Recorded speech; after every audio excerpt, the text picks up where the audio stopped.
Hello. Hello, Hi, Cherise. hi, Erin. I'm here. Welcome, everybody, to another author spotlight for Rabbit House Press. I'm so very excited. First, let me tell you that Rabbit House Press is a small publishing company out of Versailles, Kentucky.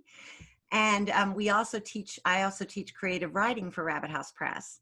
So one of the exciting things we do, besides speaking to our own authors, is celebrate amazing literature that's coming out old and new. And one of the new authors that I'm so incredibly excited about, I love her book so much, Cherise Wolas, talking to us from New York City. Thank you so much for having me.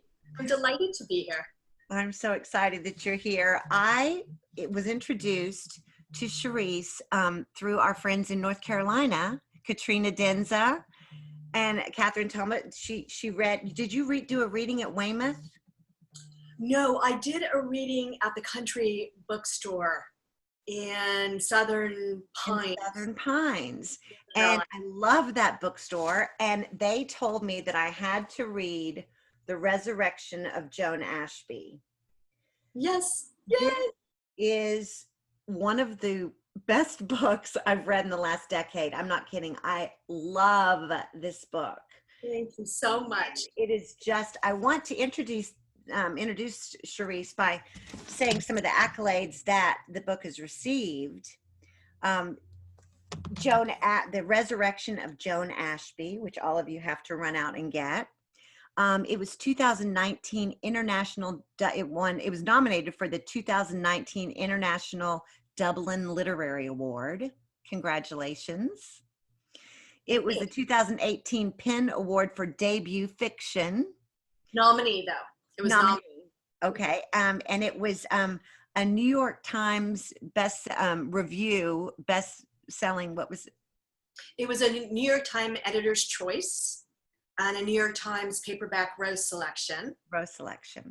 Now, your other book, your latest book, this is only a couple of years old, but this book, The Family Tabor, I also adore this book and just read it a couple weeks ago. And this also was receiving rave reviews, and it was also a New York Times Book Review Paperback Rose Selection. And it was an ABA Indie Next Great Reads pick for hardcover, paperback, and for reading groups, which I'm sure that reading groups love this, and book clubs love this book because, I mean, both of these books, and there's stories inside of stories inside of stories. It's been published, her work's been published in UK, Poland, Turkey, Israel, France, and China. And this latest was optioned to be a TV series, right?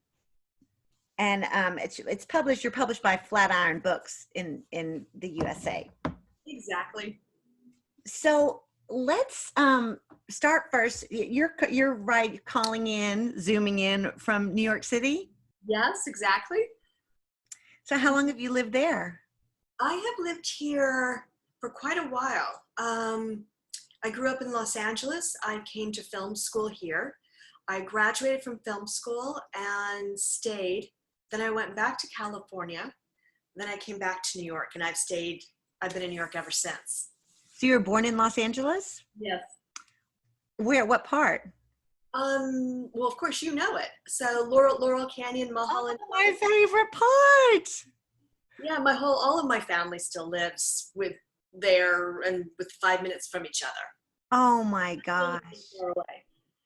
How incredible. Well, I lived in Beechwood Canyon for years and years. That's a fabulous area. It is. I love that area, and I have so many friends in Laurel Canyon, and it's just, oh my goodness.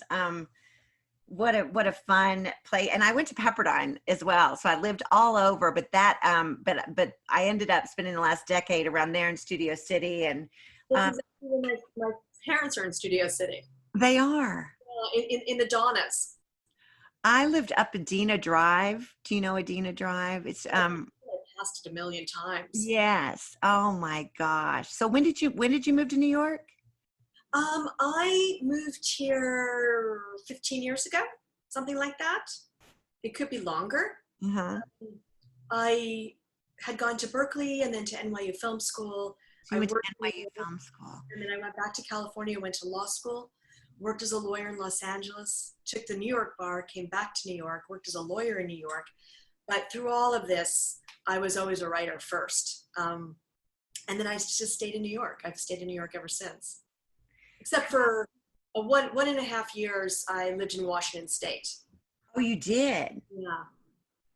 Well, let me ask you, I have so many questions for you, but let's just start.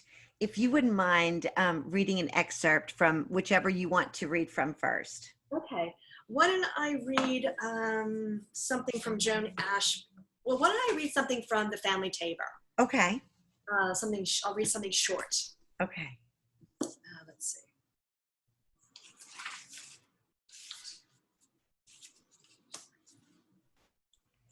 Okay, this is from early in the book. We're in the head of Simon Tabor, who was the youngest of the Tabor children. He's also the only one who's married with 2 young daughters. And I should set this up. In the Family Tabor, the entire family is the family is coming together in Palm Springs, California, where you're upside down.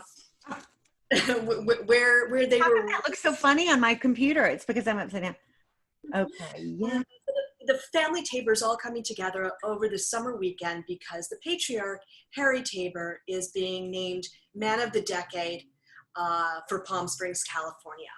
They have 3 children, all adults. There's Phoebe, who's an entertainment lawyer. There's Camille, who's a social anthropologist. And the youngest, and they're married, is Simon Tabor, who is also a lawyer. 2 live in Los Angeles, 1 lives in Seattle, and the whole family is now congregating. And this is this is the day everyone's sort of taking off to go home to mom and dad for this family celebratory weekend. Right. And each of the family members is bringing with them issues, problems, their own secrets. He's sprinting up a winding hill in his neighborhood, his breath loud in his ears, the asphalt black under his beating feet, black ravens flying out of the trees, an avian army buzzing his head, flapping their wings, diving at him, their beaks pecking and pecking and pecking, their claws finding purchase on his head, his neck, his arms, his legs, his back, and then Simon Tabor is awake. Fetal curled, fists clenched, hair and body as wet as if he has just emerged from an ice bath. His insides hollowed out by the certainty that something is desperately wrong. He will never get used to this, to the way he is left with voids, in his heart, as if that organ has lost mass or blood flow, in his throat, as if that narrow tube is opened wide and air is racing inside, and in his abdomen, as if he is starving to death, though it's not hunger at all that he feels. And this morning, there is a new element, unshed tears blinding his sight. He is loath to blink, loath to touch them, even more fearful than usual, because he has no idea what this latest indignity means. Lions charging at him yesterday, ravens today, during the frightening half hour of near slumber, and now he is crying. It's Sisyphean when he's already been laboring with his hijacked sleep, with his terror in having forgotten to do what is natural, with his inability to figure out why this is happening, at such odds with how he otherwise perceives his life, as a mostly happy man whose marriage, young children, and professional pursuits mostly afford him pleasure and satisfaction. Then he's smothering his face in his pillow, heaving silent sobs, freezing when Elena shifts onto her back, worrying she's woken and waiting to hear why he's crying his eyes out. What would he say? He wishes he knew, but he has no answers. So this is so interesting. The family, all of the dramas that unfold in this book, and the decision. I don't want to do any spoilers, so I don't want to say anything. But I wanted to. All the characters are deeply. That was the UPS man. I don't know. All of the characters are making these huge life changes, and I wanted to know. I was interested in your own. A lot of it is about religious backgrounds, and I wanted to know what your personal religious story is, and kind of your relationship to how you pray or how you, because it ends up being a huge part of, it breaks up a marriage. It does, although I don't think that for me, the religious part is very small. It informs the parents who are, the family is Jewish, but they are sort of very modern Jews. There's only the high holidays. This is not a family that prays regularly. In fact, Harry Tabor, the patriarch, considers himself an historical Jew. So right. It's cultural, it's upbringing, but it isn't something that he ascribes to, at least not at the beginning of the book. At the beginning, and then right. And I think with Simon, who the section, it seems to be such a part of the whole family, looming large over, obviously because of Harry's thoughts and the rabbi that's in. Yeah. Exactly. I mean, I think in part it's the notion that we are all comprised of so many generations, so much ingrained thought, whether it be religious, the views of religion, the views of other people, what a family intends for itself, what the family has gone through in the past, and even when we don't know the history of our families. And a lot of us really don't know that much, or at least the people that I know really wouldn't be able to articulate what their great-grandfather, where he was from, what he did for a living, or anything like that. But we are all filled with that, and it carries down. And sometimes I think we respond to certain events or situations and really don't understand why we have sort of a knee-jerk reaction to something. Yeah. It trails back from the generations. In a sense, there's a generational, I don't want to look at religion or Judaism as a generational trauma, but that religion did create a generational trauma. Yes. And that's the Holocaust, which right. goes through. I think with Simon, so these are children who were raised where Judaism was simply part of their world, but not a big part at all. Right. And I think what has happened with Simon is he is profoundly unhappy. He doesn't know why he's unhappy. He is the only one of the children who is unhappy in this particular way. And he's been, for many years, for, I don't know, 7 years, I think it is, married to Elena, who is very much a Catholic. She is a practicing Catholic in the way he is not a practicing Jew. Right. And this coming together over this weekend, bringing with him his concerns and that the marriage is not on great footing, and what he goes through, what he suddenly decides he may want in his life. And it is something that Elena cannot tolerate at all. It is she who makes the choice. This isn't the marriage I signed up for. Right. Yeah, so I want to. It was so interesting because it was sort of inevitable with you talking about the generations before, and I am fascinated with that because I believe that all the women in my family, and who was the mother? Was it Simon's great grandmother that was going through? Yes, it's Roma's grandmother. Right. And yeah, her grandmother and her mother. Right. And going through the world. But I feel like it's probably in our bones, in our cells, what our great grandparents have gone through, and especially all of this. And we carry on for them. So it sort of, as this was unfolding, it seemed beautiful that he was following something that was bigger than the relationship, actually.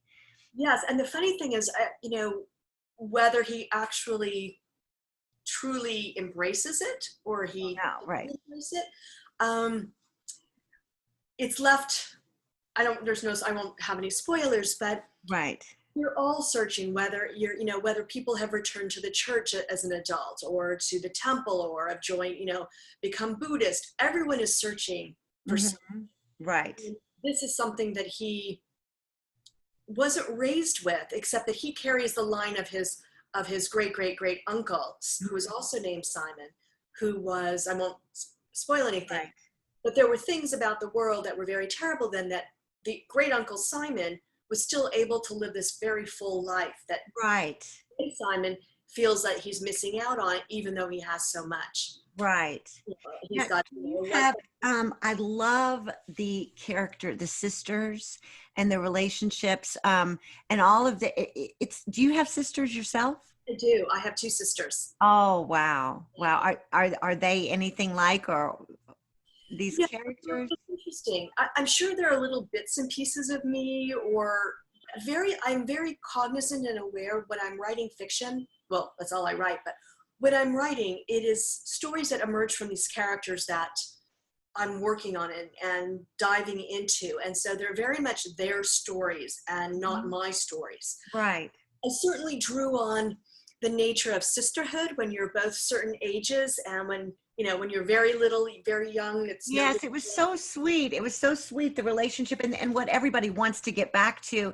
And but everybody is really their own human being, their own person, and they grow. I don't have sisters, and but I have a half sister that I didn't grow up with. But I've always wanted that relationship, and it was just, it just, reading all of the parts and how they got close. It was just so wonderful to hear, and that they're and the mother going, helping them through that, and being just, having the intuition to know exactly what all of her kids are going through, like Joan Ashby. Now, the characters is it the same Simon Tabor?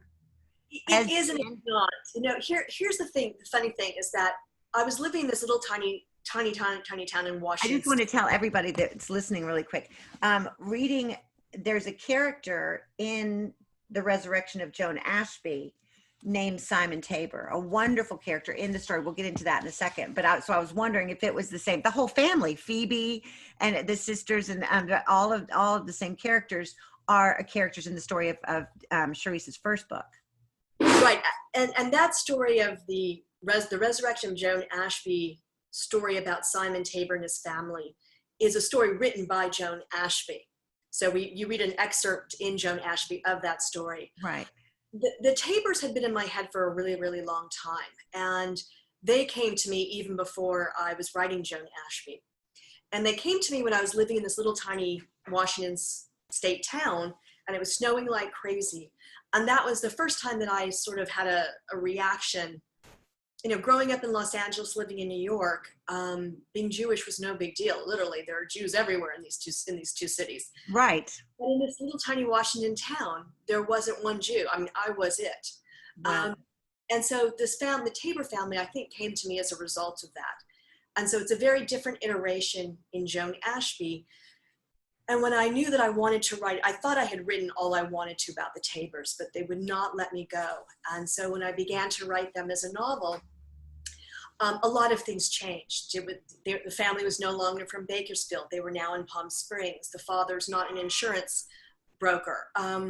Certain things carried through, but in a very different way. Mm-hmm. And a little bit of the Tabors that's in Joan Ashby is all of 3 pages, I think, or 2 pages. Right. So they had their bearings there, but even farther back than Ashby, in a little tiny piece that I wrote. But in any case, so the Tabors today in the Family Tabor are a completely different story, but I couldn't let go of Harry or Simon. I think Phoebe was the same name. I don't think Camille was, and Roma was the same name. Oh, I think Harry and Roma and Simon. I don't remember the sisters from the original, but right. Yeah, and it's not. The books are completely standalone. Oh, yes. Yeah. The Family Tabor, and never read Joan Ashby or vice versa. Or hopefully you'll read both. Right. But yes, there's little bits. So for people who have read Joan Ashby and then went to the Family Tabor, I got a lot of emails. Oh my God. Oh, here's the thing. I want to, would you mind if I read a couple of lines from? Go ahead.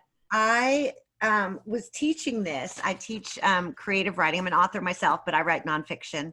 And yes, I can't wait to read your book. Is on my nightstand. I hope you like it. You'll have to tell me. Okay. I wanted to. There was an excerpt that was talking about Joan Ashby. Of course, I'm not prepared here. I underlined it and okay. Um,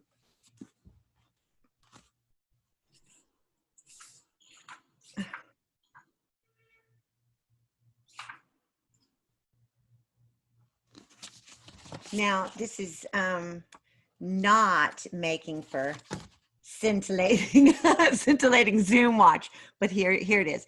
Now, the interesting thing about this book, The Resurrection of Joan Ashby, is it's about an author. I mean, you can say it, you can tell me, but basically, it's about an author who was a very famous author at 21. And so from the very beginning, we hear Joan Ashby. Joan Ashby was a huge literary success, and she was a short story writer. And in this, there's a beautiful, that I just read this to my students the other day, and because I believe this is how you write, first of all, but we're talking about Joan Ashby. Enthralling, riveting, often shocking. Her stories, and this is part of the book. Her stories are as undeniable as her talent. She has said that has said that reaching the marrow of her people, their quintessential facets, requires her own fortitude, an ability to simultaneously engage and detach, to be passionate yet impassive, and sometimes even remote. And I wanted to ask you about that, being a writer, being engaged, and being remote, because it's so, the women in your books, I believe, that sort of kind of cuts to the marrow of their characters. They're engaged in their lives, or a lot of the characters, or at least Joan Ashby for sure, and it seems some others, but I just wonder where you got that kind of woman that is really living a life that so many women I know will understand, and maybe all women are like this. They're living their lives and going on about it, but they've got this entire secret life in their heads, or what they left, or what could have been. What do you think that is universal? Do you think that a lot of women, or is that just certain types of us?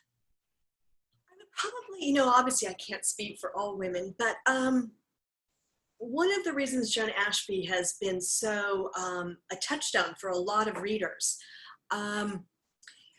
is that even today, in the world today, with as many advances as women have made, with this whole notion that certainly the pandemic has altered that, but this idea that women, we can have it all, and we can have the great careers and the husband or the spouse and the children, and make it all work. And the truth is, it has never really borne out. No matter what, it's the woman who ends up forgoing something in the family life.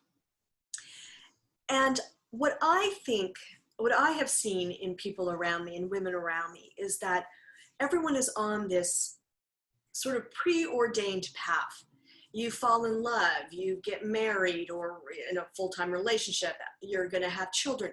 There's very little thought about these steps that we all take. Certainly some people think very clearly about it, but I would say that of the women I know, probably 98% had never given any more thought to what they really wanted.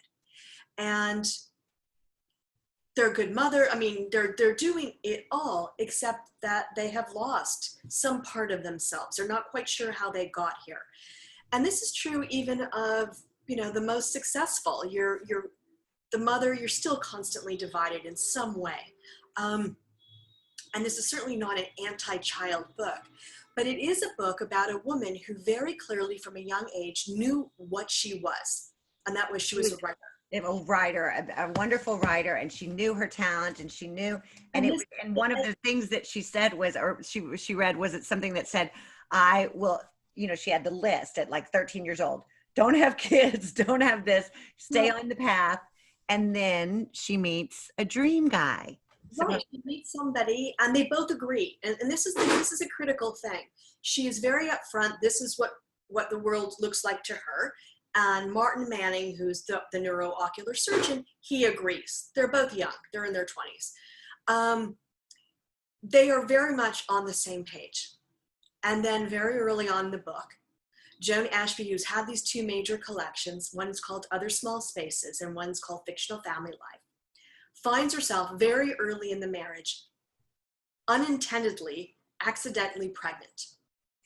And her new husband's response is not what they'd agreed on, like, well, of course, this isn't where we're going, this isn't what we're doing, he's thrilled. And that thrill that Martin has over something that she made sure repeatedly wasn't going to be part of their lives really throws her. Suddenly this husband is fallible so quickly into the marriage. Neither of them had good upbringings. They didn't have loving families. And she has to make a decision. Is she going to keep the baby? If she doesn't keep the baby, she feels that either she has to leave Martin or Martin's going to have to leave her, because now he's made it clear that he wants to be a father, and she certainly doesn't want to prevent that. And she makes a decision that she will have the baby, and she understands there will be a second child. I mean, you're not going to have one. Each of them grew up an only child, and it was I didn't want very that. tough for Right. them. And so she ends up in this unintended life and is a very good mother.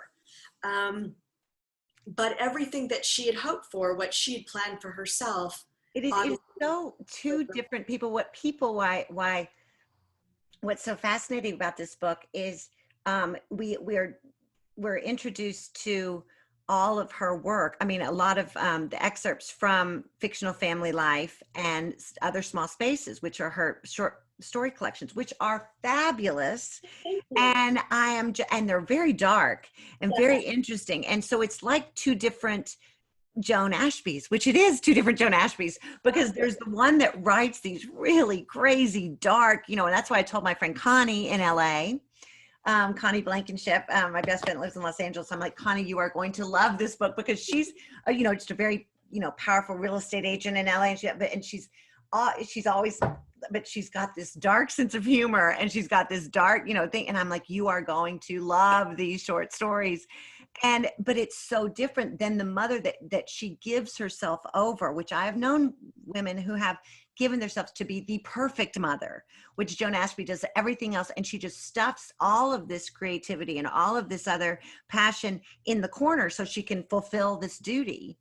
And I think it's even, I think that's accurate, but it's even a little bit more delicate, because what ends up happening for her is, after she has her first child, Daniel, she gets back to writing, and she starts to write these, they're called the rare baby stories. And so these are very strange stories about, babies that can speak 6 languages when they're born, and, all sorts of things. Really interesting. And she oops, I fell right off my chair. She is a very specific kind of woman in that she does not want, and certainly there are many women writers out there who are also mothers, and they like the mix, and they like all the, but this is not who Joan is. And she is a woman who needs to compartmentalize. And there's the Joan who is the writer, and there's the Joan who is the mother and the wife and loves this family, but does not want to lose the real Joan, is how she sees it, to this other world. So she's constantly she's compartmentalizing, and she has the first baby. And it goes well, and she loves him immediately, and he's very much like her. But she also has a husband who's, and many women would love, right? A husband who wants to know everything about what they're doing. And how did you figure out this, and what did you do here? And Martin is very invested in her work, and she finds it problematic.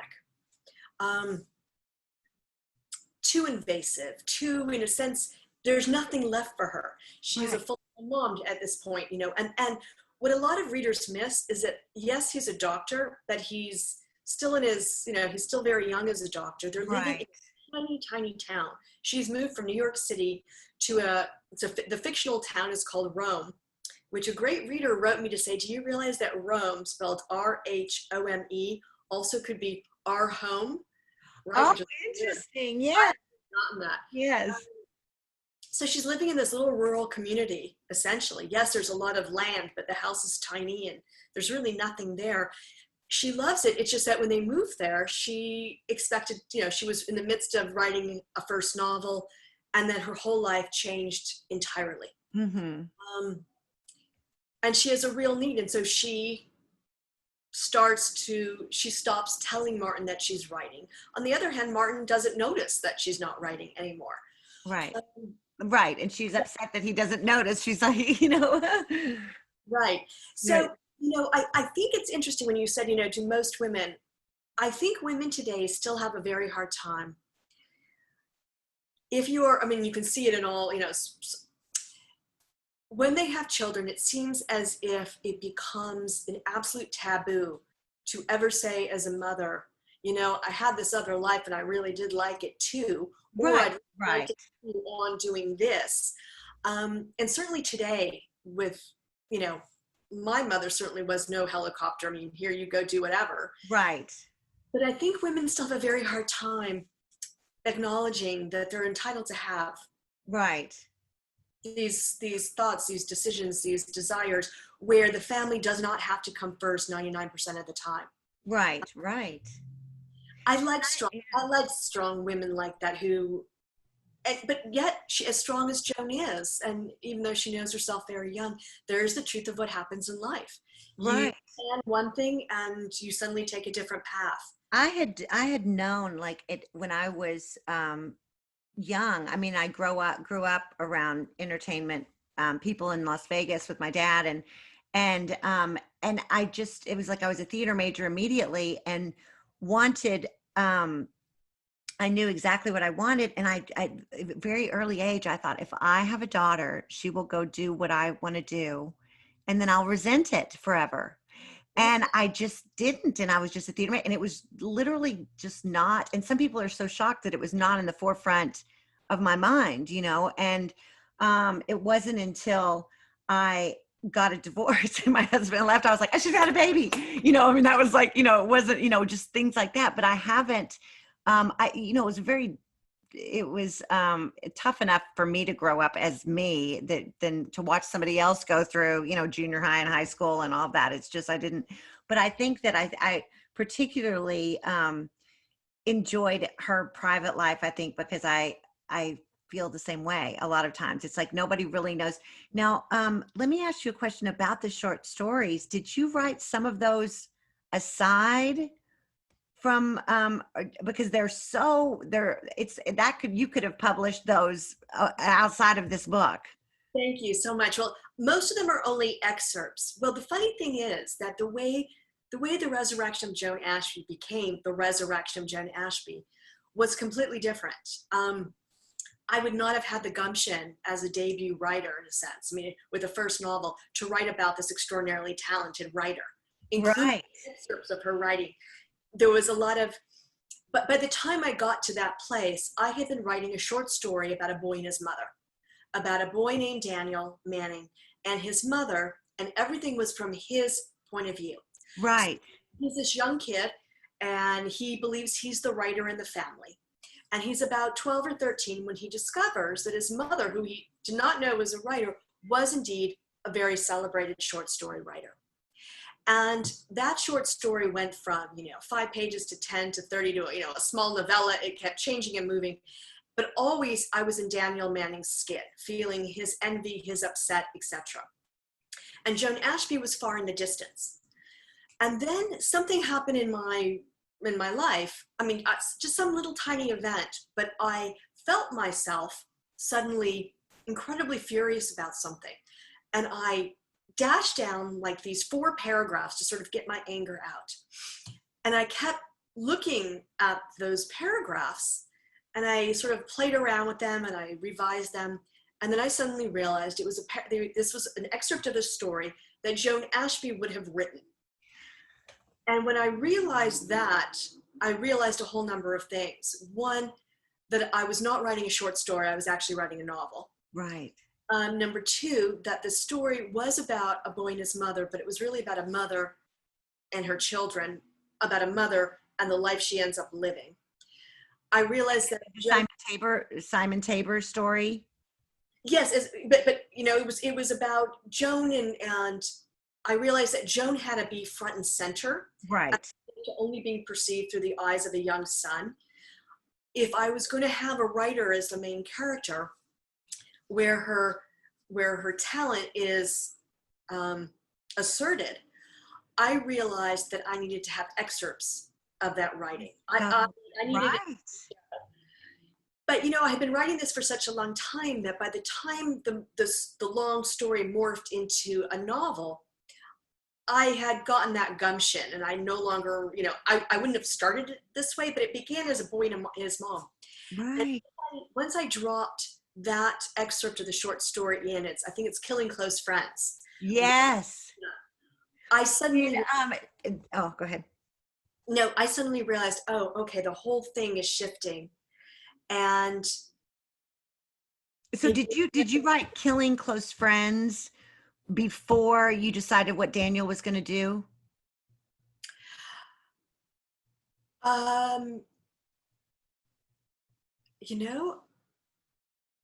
I don't recall. I can remember writing Killing Close Her Friends. son, for anybody that where her son, there's a huge You know plot what? twist. I don't remember. I can't recall that. I can't recall. I think I wrote it. You know what? I don't know. I don't know what the order was. Would you read an excerpt from Joan Ashby? Sure. Okay. Okay, let's see. So anybody that's listening can hear what we're talking about. So Okay, well, this is from the middle of the book. okay. This is her children, Daniel and Eric. Daniel's now starting college. Eric is, he's 13, about to be 13, and he's a very smart kid in his own way. And they have lived in a small little house on this land in this rural town for a really long time. And the house has now been renovated or, redone. So there's more space. And it's not in this excerpt, but well, I won't mention. Okay, this is from I don't know, about the middle or so.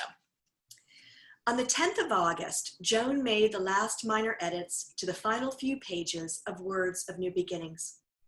The book was finished. Her long-expected first novel that would recall the astonishing nature of her work, cement her reputation, and reconfigure her legacy into a trajectory. She knew it with absolute and immodest certainty. Joan cracked open a bottle of champagne, meandered through the bright space, walked out onto their land, following the blue flagstone tiles as if she were playing a child's game. Through the bougainvillea, climbing the wooden trellises, past the wooden benches where sometimes she and Martin sat and had a drink.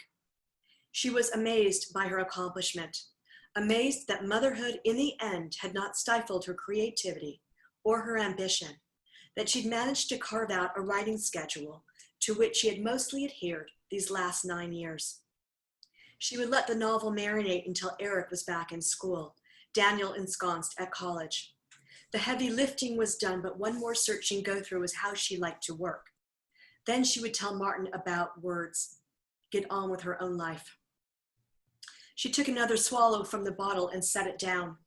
On the bottom of the title page, she wrote in pen, Final Draft, August 10, 2007. She picked up the last page and read. 5 years of golden mystical weather disappeared with the thunderclap, the slap of first rain.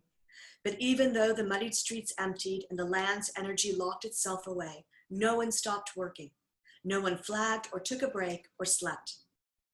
Anton and Lila finished the final strokes on the triptych they had jointly conceived, a rash of colors unknown to man, ground from the random stones and rocks found around Devada. Bernard penciled in the final notes of his symphony, a scaffolding of birdsong that made people believe that if Devada was not heaven, surely a real heaven existed. Zina danced like a dervish in the rehearsal space she shared with Minu, whirling and twirling, wearing a delicate ballerina creation as pale as the underside of a loving cloud, which clung to her body, made her a sculpture in motion. Minu caught on her camera, frame after frame of Zina, moving through space, through the past, the present, and the future. For Bash, it was what he'd always believed. He had a single life, built one word at a time until the edifice was strong enough to withstand doubt and old memories of hunger and fear and hurt and violence. He had written a glorious novel about a little boy who once splashed in the Arabian Sea, who found a seashell on a rock, put it to his ear and heard the world. Before dawn on the 11th day, every Devatin gathered in its center in the rain. They heard the trees swaying in the breeze, the birds flapping their wings, their own breaths rushing in and out. The mist dissipated, the hills regained their natural hue, the mountains reared up. The sun peered out from behind them, then climbed and climbed and climbed, a molten monolith, golden again and hot, spreading its rays across Devata, across all of their upturned faces, across all of the earth. Joan felt her own breath perfectly syncopating, a lightness in her head that was not from the bubbly drink, a miracle of expression, of grace, of epic achievement. She who had never believed in God or in gods, who had felt writing was prayer and that spirituality could be found in words, she thought she now might believe. Her people did. She'd made gods of Bash, Lila, Minu, Zena, Bernard, and Anton, controlling their metamorphoses, the manifestations of their talents, seeing beyond the horizon, seeing that the horizon no longer separated life from heaven. She placed that last page down and ran outside again, across their land, through the high carpet of unmowed grass, sharp ends catching at her feet, through the gardens and over the knoll and down into the glen. She was crystalline ecstasy, surrounded and protected by the tall trees she had planted, had nursed and encouraged. She called out her name, called out Joan Ashby, for that's who she was, had always been. She flung off her summer dress and stood naked for a long time, feeling the sun heating her skin, feeling grounded to the earth even as she was flying high. Then Joan arched herself out into space and plunged for the first time into the new pool. I want to get in the pool right now. This sounds wonderful. That is beautiful. That is so beautiful. So when you finished this book and got it published, how you were living in New York, or you were living in New York already? Yeah. How different how did it change your life, your creativity, your life of creativity? You know, I've been writing literally since I was a child. My first stories were in crayon. I'm not surprised. Yes. You know, so for me, it's funny, all of my life, you know, I'm a lawyer, I ran a film company, I started a film company. All of that, though, was sort of off my path, which was, Right. Yeah. So you're in the film company. I wanted to ask you, so having so you were just writing anyway, but all these other things were just things that you were trying out. Like, do you still practice law? I don't practice law in a firm anymore. I left the practice of law when I started this film company. This is some years ago. And my intention had been at the time, I left law because I had written a first novel. And my intention was to spend the next year reworking the novel if I needed to, and then finding an agent and hopefully getting it published. Mm-hmm. But what happened literally the week that I left the practice of law in a New York City firm, I ended up founding this film company, just complete weird accident, serendipity, not what I intended. And for the next few years, that first novel that I had intended to revise sat on my desk as I worked with screenwriters, as we developed other projects. I spent a lot of time working with screenwriters on their projects. We adapted short stories and into novels, into scripts. And then one day I thought, how did this happen? This is not what I don't intend to be working on other people's words, only on my own. So when I made that decision, I stepped away from the film company. Mm-hmm. And went back to that first novel and realized that with the passage of time, I ended up revising it entirely, and then realized I had no interest in spending any more time ever with these characters, that the book had shown me I could do two things. One, that I could write a novel, not just a short story, and two, that I could completely rework a novel. And that, for me, that was it. And plus, it was the quintessential first novel. It was some autobiography, some memoir, but it was fiction, quote, fiction, but it had all those elements, and I was done with it. Yes. And I started working on the story about a boy and his mother. You shelved that other story and didn't ever... I shelved that novel. It will forever remain, you know, in a hard copy and on my desktop. But no, it wasn't something that spoke to me. And after the passage of time, I really use it as an exercise to rework and rethink. And certainly, with the passage of those years, I don't know, it did what it had to do, and I never needed to see it again. And I just returned to writing short stories. And from the story about a boy and his mother came Joan Ashby. And before Joan Ashby, there was the Family Tabor, and then there came the Family Tabor. The parts in the book in Joan Ashby where you're with your other son in India. First of all, do you have sons? Do you have children? I try not to answer that because Joan Ashby is not a stand-in for me at all. She yes. Creatures. No, well, what? The character with your other son in India. With her son. Pardon me? With Joan Ashby's son. Joan Ashby's son, not your son. With Joan Ashby's son. That was so beautiful, and I could just see it. I now that is on my list. Where's the place where they were? It's called Dharmashala, and it's in the north. There's the Himalayan mountains. Have you been there? Once again, I will answer. I try, regardless of where I've been. Right. I know this sounds funny, but wherever my characters are and whatever they're seeing, I try very hard to make it through their eyes, their emotions, as opposed to mine. All of a sudden, sort of replacing their character with mine and how they respond. Right. So the short answer is that yes, I have, but I went there after I wrote the book because I did not.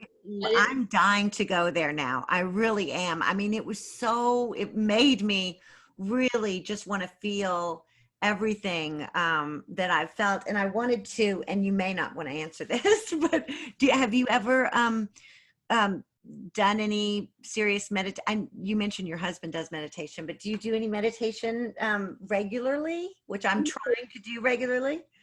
No. For me, meditation is reading. I'm not a good meditator at all. I have tried with him. In fact, we've been to it was a Buddhist temple that we went to for a while. And this is the one part of Joan Ashby. There are two parts of Joan Ashby that are very much me. The second one is when Joan Ashby is starting to try to meditate and all she feels is itchy all over her body. Yes. That is very much my experience of meditation. And the only other You've got so many characters in your head, it's just shocking. I mean, it's really amazing because it's just I'm sure people all over study because they're the characters. There's so many rich characters that I can imagine your head is just filled with with all of it. So you're like, don't want to mess with it. You know what? It's so true. I mean, I had never thought of meditation as interfering with the characters, but when I'm really deeply involved in something that I'm writing, I literally have these nights where I'm constantly waking up, and I've taught myself to send myself an email. I've had mornings where I woke up and I sent myself something between 60 and 80 emails from like 1:30 in the morning till 4:30 a.m. And I'll literally be sleeping. I'll think of something, I wake up, I do it. We have a cat, so Henry wakes up with me. I type it, I put the phone back down, I lie down, Henry lies down. This goes on and on all night. When I'm really in that place where the characters are very much alive for me, I'm constantly hearing things. I loved when Joan Ashby was teaching writing in teaching writing in India. That was such a sweet. That was just everything about it. I would love to see that as a movie. Have you heard about anything with having a film company? Have you been interested in maybe writing a screenplay of it or having somebody? No. It's funny. There have been a number of very major film producers and TV producers who have been interested in Joan Ashby. It's not a super simple novel to translate because part of what makes the novel, part of what's inherent to the novel are those short stories that inform for the sort of alert reader part of her character. And I don't know how you would transfer that from working on a page to something visual. No, it's funny, in my years in film school and then running a film company and developing and working with screenwriters, except for the 2 scripts I had to write in film school, I am not a script writer. I have no interest in it. To me, a script is a blueprint. It's a map. It's not, Right. it's an end to it's a part of an end to get to the end. It's what you need to get to the end, but the book itself is the thing. Right. And I very much know, I mean, today there's a lot of writers whose books have been optioned and they're all insisting, they're all going to be part of the writing process. And for the most part, not all, and I haven't seen them all, but of those that I've seen, I think the authors have made a mistake. By letting it go, by letting the script go. By hanging on to it and insisting that they write their own script. I do believe that you find your medium. And for me, my medium is prose. I would want an expert who would know how to take my world and turn it into the next world. Nick Cassavetes, do you know Nick? Yeah, I don't know him, but I know who he is. Yeah, he wrote a screenplay based on my book, Junebug versus Hurricane, Yeah. and wanted to make it a movie. And it got, as I'm sure that it went from, we thought, oh, it'll be a little $2 million movie. Then it ended up being, just a huge thing. And I lost track of it, but the screenplay, and I figured it was a blueprint, and I thought if he was ever able to be on set doing it, it would, he would understand it. But the screenplay that I saw, I'm almost glad that they didn't do that. At least they didn't do that screenplay. And I finally, I had to do a deal with that. I didn't have anything to do with that, but they couldn't touch my book, and then my book was published, and I'm so glad, because I think that's my medium. And especially being so personal, it being my father and my brother. Right. And some people, because they would say, it's almost the same thing. And I thought about that today, because remember Nick said, do you want it to be this thing or that? Because it's basically the same thing. If this happens or what you wrote happened, it's the same thing. And I thought about in your book, when in one of the stories, with the fictional family life and something else happening in Joan Ashby's life. And I'm like, oh, it is sort of the same thing. It's the same feeling. Then I started thinking about my years at Playhouse West acting and how it's replacing, if you're going to prepare for a scene, you prepare it as if, and it's like, in some of the stories that Joan Ashby writes versus what's happening in life, it's like, it's as if this had happened, and then you go into, it's just like that. And it is an interesting thing that it's the same emotion, it's the same betrayal, it's the same whatever, but it's a whole different scenario. There is. It's funny, when people have come around, they're like, and when the producers have come, nosing around, it's been very exciting, and big time people. And the question has always been, well, are you going to want to write? Are you going to want to be involved in this? And my reaction is always, there's the ego part, which is like, well, gosh, it's mine. But I don't really have it with it. It's sort of like, find the right person. Joan Ashby especially would require a very, very special screenwriter to be able to turn it into probably a series. But I really do believe that you have to let things go. And I understand that too, completely.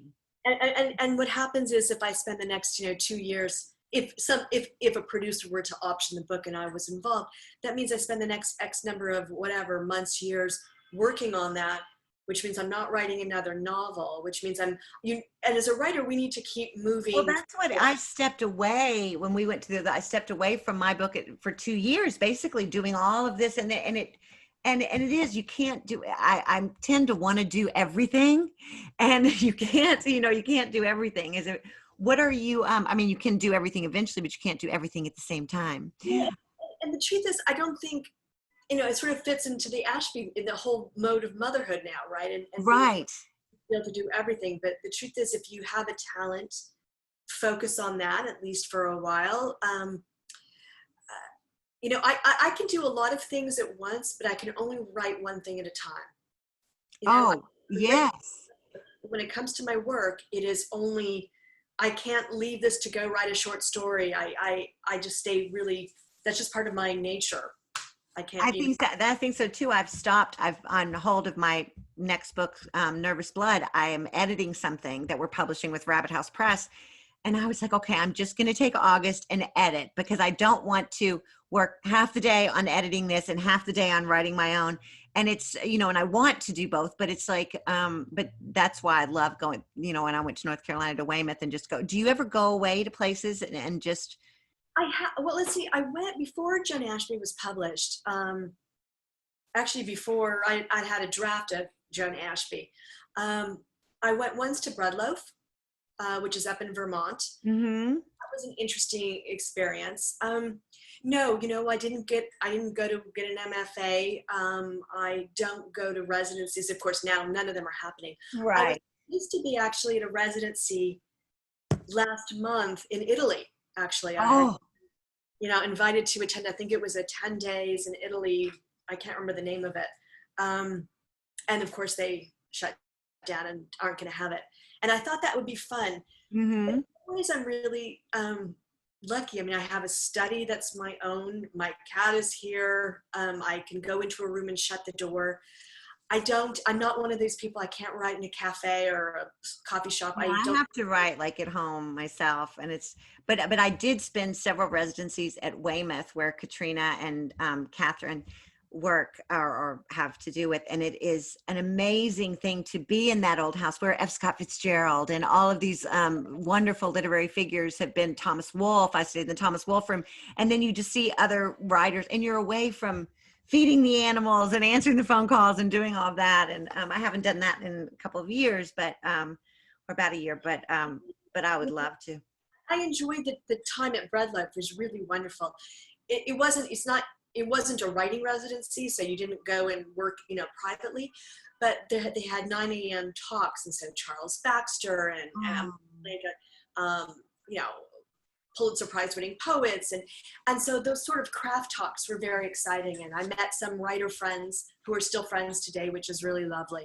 See, that's what's so interesting. We've only got a few more minutes because I try to keep these down to 45 minutes, a little bit longer. But I wanted to ask you, it is sort of a second life that I have with doing theater and movies and TV and plays and all of that from and then suddenly moving into the literary world later on. And it's a whole nother life. And how do you feel the difference between, or do you kind of dip your toe in both? I don't. I have been a full-time writer now for several years. Mm-hmm. Until all this, there was a lot of literary stuff. There's people. I guess what I'm getting at is the people are so different. And it's the same. There are the same kind of, dramas and stuff, but it's been so interesting after being in that world for 20 years to start going to writers' conferences and going to, things like that and listening to, going to poetry things and all this and meeting all of the people that have that same passion that the other people do for the movies, for books and for other writers and everything. And it's just, one of the first things I had been invited to was something called NEBA, which is the North. It's a booksellers thing, and it took place in Providence, Rhode Island. And I had been invited with Joan Ashby, so I was there. And there were booksellers from all that whole area, and there were a number of writers, and there was this huge line for me and for Joan Ashby. And that had struck me so intensely because I was so used to being on the other side of the table, right? I'm the one working with the screenwriter, or I'm the one. It was never me as the focus. And suddenly I was the focus, and it was all to do with my work. And that was an interesting switch. It's still wild. And this is now 3.5 years later.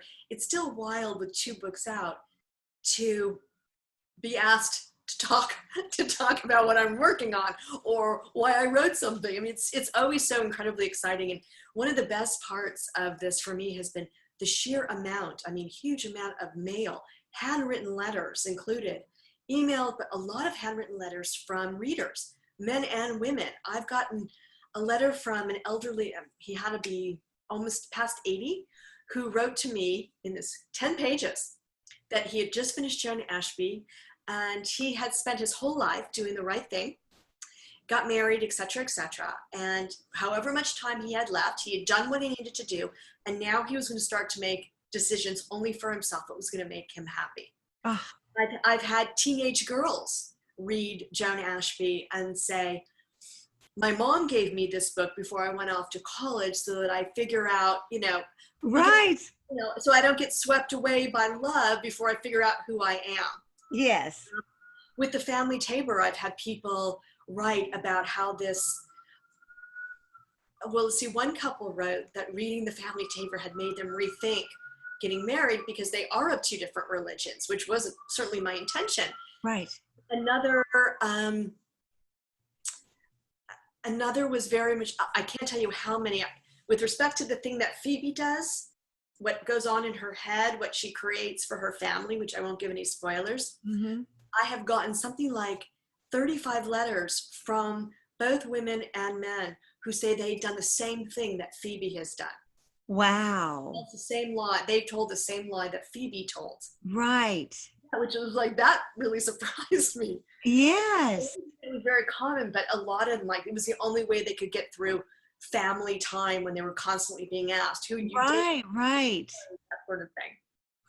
Well, I think that it's so interesting because the characters are so alive, and what's so beautiful.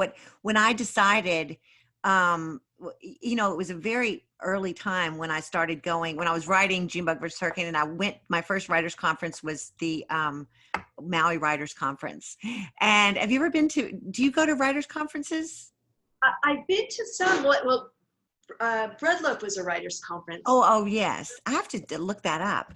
But what was so interesting is when I sort of made this switch, it was like if I could talk to writers my whole life, because I've been reading my whole life, and it's like if you're going to spend time doing things, and writing is obviously we're alone all the time, and that's when and I'm not having trouble with the pandemic. I mean, I could be alone all the time, really, and so if you're a full-time or whatever amount of time as a writer that you're working, we are always in pandemic readiness. I mean, that's sort of the function of our. Yes. The strangest thing about the pandemic has been to be aware that as I'm working each day, there was people around me that in the buildings around me that weren't there usually during the daytime. Right. It's interesting. Writers are a very interesting bunch. I have a very interesting bunch. It's funny. I have a very good friend in which we are very open and we share both all the good stuff, the bad stuff, etc. And when we tell a story, we will say, I'm marking that for myself. So you can't have that. Right. Oh, I love it. Oh yeah, that they are interesting. They are interesting. And I'm so glad that there are these things for everybody that all these people that are, their brains are so filled with their own stories and what they're working on. And then for everybody to kind of gather and hear about things. But it's so funny. I'm sorry to interrupt. There was a young woman who'd reached out to me to say that she really wanted to be a writer, but she hated to read. Oh. And I said, well, that is a little odd. Reading and writing, definitely reading. Certainly if you're going to be a writer, it helps to love the thing that you want to create. And she said, well, what do? I do want to write, but I don't want to read. And I said, become a screenwriter. Oh, that's so funny. Yeah, just become a screenwriter. I'm always in my classes when I'm teaching writing, I'm just pulling out from the bookshelf and just, you have got to read, you've got to read every day, and it just feeds your soul. It feeds your brain. It feeds your vocabulary, everything. You have to read. I mean, because I've done some teaching too. And what I always say is you need to read with intention, or it's best if a writer reads with intention. Mm-hmm. And you read beyond your own small world, whatever that is. For instance, if you love dystopian fiction, which is not my thing, you should try the classics, some classic. Right. Expand. I read a lot of books in translation, which teaches me a lot about the world. I saw that on your Instagram page. I was interested. What is your favorite kind of book to read for pleasure? You know what? I don't have one. I mean, this year alone, I've read the first 3 volumes of Marcel Proust, In Search of Lost. I saw that and I love him. Yeah. Have you read it? No, I've read some Marcel Proust. I'm trying to think of what, but I think I can't remember. But It's, I am not one who is easily swayed by this is the newest book that's out. right. For the most part, it's not usually what appeals to me. Not at some point, I may very well read it, but I read very much to my own drum. So, for instance, I'm finishing right now a book. I never heard of him. His name is Mo Yan, which is actually a pseudonym. It means "don't speak." Chinese writer. Had never heard of him. I did not know that he won the Nobel Prize in Literature in 2000. I don't know if it was 2 or 12. Mm-hmm. I just finished a book called Seven Lives and One Great Love, which was a memoir by a cat by a Greek writer who's well known there, and this was her first book in English. So do you speak, how many languages do you speak? Sorry, how many languages do you speak? One? Oh, so you're reading, in translation. No, I read these in translation. Marcel Proust book. Which one was that you were? Which one? That you posted, the Marcel Proust book. Oh, that's the 7-volume In Search of Lost Time. In Search of Lost Time. So there's a new, it's not so new now, it must be 20 years old, but Penguin Classics went out to 7 separate translators. Right. And translated the whole thing. So I've read the first one, Swan's Way. The second one is, I'm totally blanking now. Well, I've read the first That's 3. the kind of thing that I feel like I have to read, that when I'm reading things for pleasure, and then also I'm like, okay, this I've got to read that. I've got to read, Nabokov. I've got to read, all the things that you're supposed to read that now I'm loving, that I, should have read in college, but was having too much fun. I follow my own path, and the books that really speak to me, not always, but a lot of times, they've come at the right time. That happens often. For me, this pandemic, in the beginning of it with the lockdown, I, who read huge amounts, could not really focus on none of it really interested me. And then I decided, you know what, this is a good time to start with Proust. So I started with Swan's Way and falling into learning his style and his yes. It's a challenge, and you get to understand the challenge, and then it opens up. It's definitely not for readers who are looking to be I don't know, just as turn pages. It's not right. The sentences are so fabulous. But that allowed me to sort of regain my concentration by reading Proust. Yes, well, that will be on my reading list now. And so, I think we have to close, because I want these to be shorter so people will watch the whole thing and be on the program. But tell me, before we close, what when you might put something else out. Well, right now I do have a novel that has been finished that I finished writing before this pandemic, which we're holding off on, because everything in publishing is very much in flux right now. Mm-hmm. So we're holding the book back at this point. And I am working on, and that was hard to realize I was going to have to wait, but I put that away for now. And it will find its life when things, I guess, alter in some way. Mm-hmm. Hopefully keep moving forward in a positive way. Right. And I am working on something new. So since the pandemic began, I have worked on two separate things, each of which I put away. And this is a third thing that that I'm working on. Wonderful. Yeah. Wonderful. Well, oh my gosh, it has been such a pleasure talking to you. I just love your brain. I love your stories. I hope everybody will get The Resurrection of Joan Ashby and The Family Tabor. Yes. Yay! These are such wonderful. Now, lastly, let me ask you really quick before we hang up, how is everything in New York? Do you feel safe going? You mean in terms of the virus and stuff? Yes. We've been very much in lockdown, me even more than my husband, and things are starting to open up, but everyone, at least in our world, is wearing masks and stuff. Yeah. But I've not been to a restaurant since this all started. A lot of things are closed. The city itself, this has really done a huge number. I bet. I bet. In fact, I only recently understood Broadway actors, I just can't even imagine the.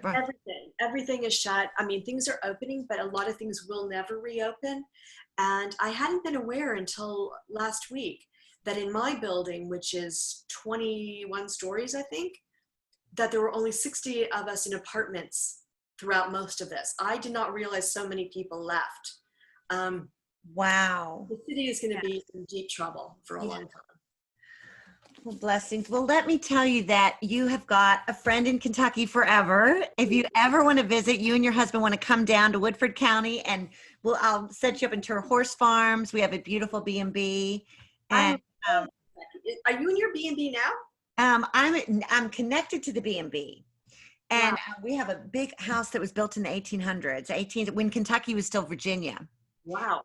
And we've redone this house, and then we redone the B&B to where we don't it's only for guests. Nobody lives there, but it's 2 stories. They have their own everything, washer, dryer, kitchen, upstairs, downstairs.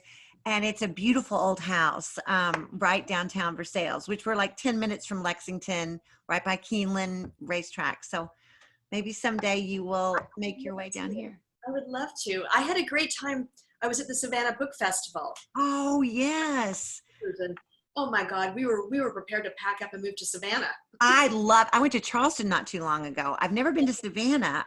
But I went to Charleston. And I just love Charleston, which is only like an hour away. But the food and the everything, I'm really getting to know, because I was on the West Coast my whole life, out there with my dad and back, and then up until later. So I'm just discovering. I went with my mom recently, I'll tell you, up north for her 80th birthday. We went to Saybrook, Massachusetts, and stayed in the old Saybrook Inn. Oh yeah, that's very famous. Oh, I love that place. And that's where we might go for our honeymoon when we do have one. And but I'm discovering all the amazing. I lived in Maine when I was little, but I'm really rediscovering the East Coast, up and down the East Coast. And there's just so many things to see and do. And maybe we'll meet up at a. I mean, people have moved out of the city. The suburbs are now really filled up where nobody wanted to go before. Yeah, we have not. My family keeps saying, "Why don't you guys come out here?" But I just don't want to be away from home right this second. I don't blame you. You're cozy at home. Well, thank you so much for having me. Oh, thank you so much for talking to us. And thank you all for listening. And I'll see you next week. Next week with Rabbit House Press, we're talking to Nancy Royden about her poetry collection From Kentucky to Kathmandu. It's a world traveler. All right. Thank you all. Thank you. Hi, Cherise. Thank you.